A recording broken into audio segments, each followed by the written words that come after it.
when Elon Musk sat in court and defended Tesla's purchase of solar panel company SolarCity, he unleashed this bombshell. He hates being CEO of Tesla. He declared, "I rather hate it, and I would much prefer to spend my time on design and engineering, which is what intrinsically I like doing." The man with the engineering mind has said he only spends 60% of his time at Tesla on engineering. So why is he still in the driver's seat? He said during the trial he strongly believes the electric car company could not survive without him, insisting, "But I have to, or frankly, Tesla is going to die." But it's come at a significant cost to himself. Here's what he said about his experience. I've had some pretty tough life experiences, and Tesla is responsible for probably 2/3 of all personal and professional pain combined. Musk always knew making Tesla a success would be a battle, giving it a 10% shot at pulling through.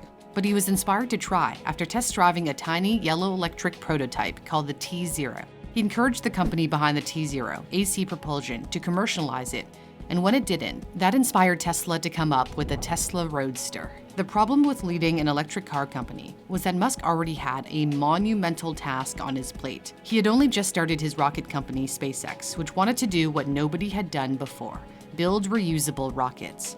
That was supposed to be his day job. And on the side, he thought he could dedicate some time to Tesla, maybe 20 to 30 hours a week to work on product engineering. Instead of 20 or 30 hours a week, he sometimes puts in 20 hours a day, even sleeping at Tesla's factory when it struggled to mass produce the Model 3 in 2018. But he didn't start out as CEO. That job initially fell to engineer Martin Eberhard. He co-founded what was then Tesla Motors in 2002, alongside Mark Tarpenning. When they went looking for money to fund their venture, Musk came into the picture. He invested his personal fortune and became chairman of the company's board.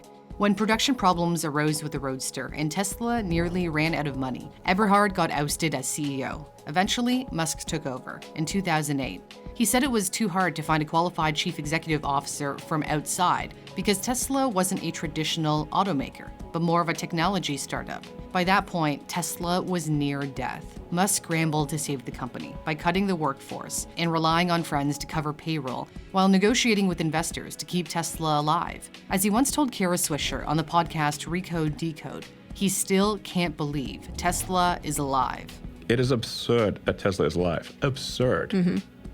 Absurd. So what do you owe that? What do you accredit that to? Excruciating effort. Mm-hmm. By you? 100-hour weeks. Right. By everyone. By everyone here at Tesla. Yes. What is there? There wasn't some other way to do this. Yeah. He said during that especially hellish period in 2018, he was open to someone else taking over at Tesla, telling the New York Times, "If you have anyone who can do a better job, please let me know. They can have the job." He reportedly did try to offer the top job to Volkswagen CEO Herbert Diess, according to a report by Business Insider Germany. This was before Diess left BMW to join Volkswagen in 2015. There's no word on why that didn't work out. As CEO, Musk has pursued unorthodox strategies for growth. It's laid out in Tesla's master plan. The strategy involves releasing high-end models before more affordable ones, whereas traditional automakers typically do the opposite. After developing the Roadster, Tesla unveiled the Model S and Model X, which then paved the way for the more affordable Model 3 and Model Y.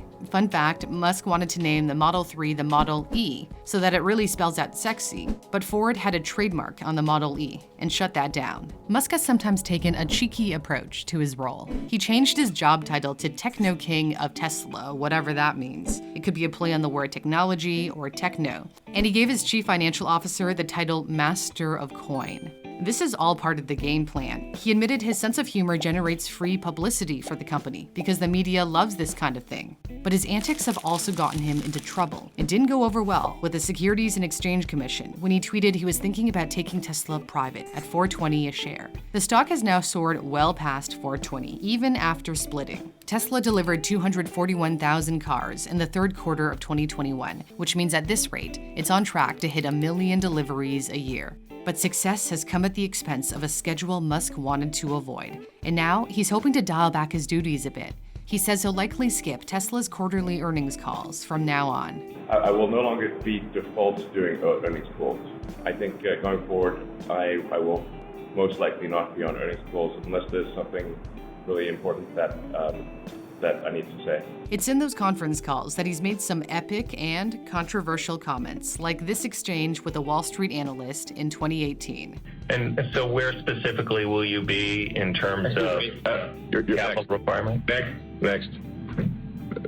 Boring bonehead questions are not cool. Next. He ended up apologizing to the analyst for his behavior. Despite taking the step back, we'll still hear from him publicly. He's agreed to continue doing interviews with YouTubers. However, he has pointed out this will be limited as there's only so much time in his day. And time is precious if you're trying to electrify the world. There's another company trying to revolutionize an industry, which leads me to the sponsor of this video, Henson Shaving, the razor I personally use to shave with. This razor was made in the same machine shop here in Canada that built parts for the International Space Station. What I really like about this razor is that there's very little blade exposure, which gives a much smoother shave. Safety razors often leave too much blade exposed, which pulls at your hair and can irritate it, whereas the Henson razor only sticks out about half the thickness of a human hair. So there's less flexing of the blade, and therefore less chatter, the vibration of the blade as you shave, which causes razor burn and irritation. Although this is more expensive than disposable razors, you end up making your money back. If you change your blade every week, then get this, an entire year's supply is only $5. Plus, if you use my discount code NEWSTHINK, you'll get a pack of 100 blades for free. If you'd like to try out a Henson shaving razor or gift one to your family or your friends, you can check out the custom link in my description. Thanks for watching. For NewsThink, I'm Cindy Palm.